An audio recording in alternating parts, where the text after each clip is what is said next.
Warren Edward Buffett is the CEO of Berkshire Hathaway and is in the list of top 5 most richest people in the world.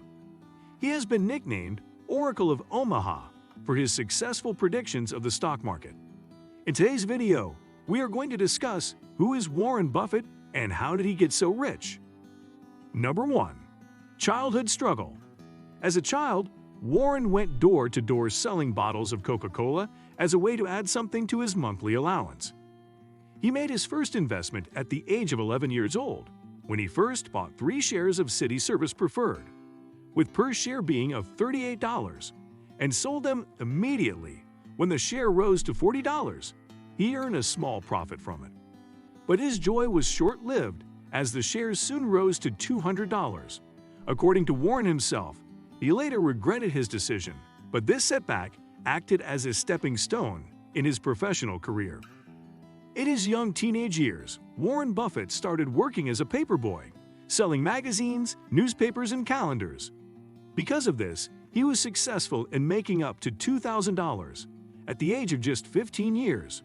And this is where we get to see the greatness of Warren Buffett, as he invested more than half of his $2,000 into 40-acre farmland and had signed a profit-sharing agreement with the local farmers of the land.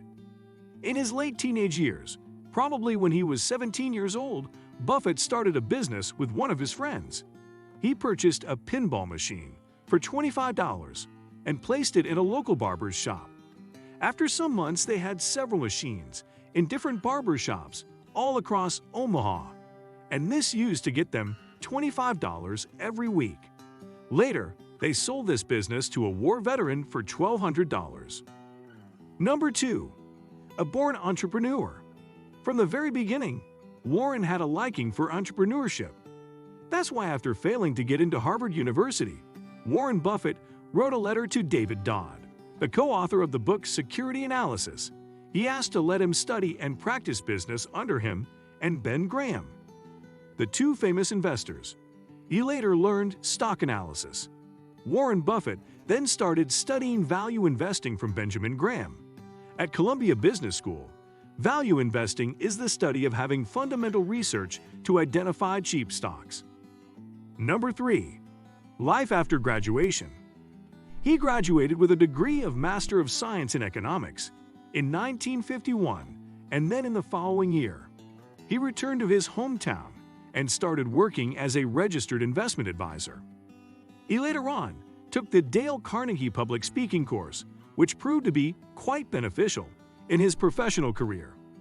He further started teaching night classes at the University of Nebraska. And then, after a couple of years, Warren shifted to New York City, where he assisted and worked for his former teacher, Benjamin Graham. This certainly helped him grab a great amount of experience in the field of business. Warren didn't hesitate in grabbing every possible opportunity. This surely matured his way of thinking and helped him become the business tycoon that he is now. Number 4. Business partnerships.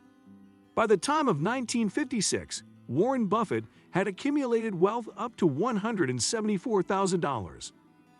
He then settled down in his hometown city of Omaha in Nebraska.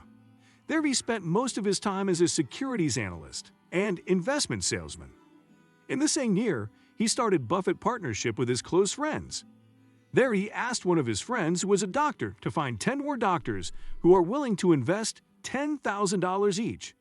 He himself invested only $10, but later reinvested management fees and grew his stake in the partnership. After almost half a decade, Warren Buffett had opened up 7 other partnerships and had a 9.5% stake in over $1 million of partnership assets. Number 5. Richest Man on Earth. Rule number 1. Don't lose money. Rule number 2. Never forget rule number 1. Warren Edward Buffett. In 2008, at the age of 78 years, Warren Buffett became the world's richest man alive on Earth. He became so influential that rookie investors were simply in awe of him. He has such an impact over the business industry that investors usually follow his verdict before investing in a firm. In the past, we have seen him predicting that which companies will face downfall and which will earn a decent amount of profit in the industry. In his prime, Warren Buffett predicted the ups and downs of the stock market while addressing the investors about the current situation of the market. He said, "Try not to worry too much about it. I would personally tell the investors not to watch the market too closely." That's it for today's video. Thanks for watching it till the end. We hope you would like it. If you know more amazing facts about Warren Edward Buffett, then make sure to comment them down. We would be more than pleased to read them.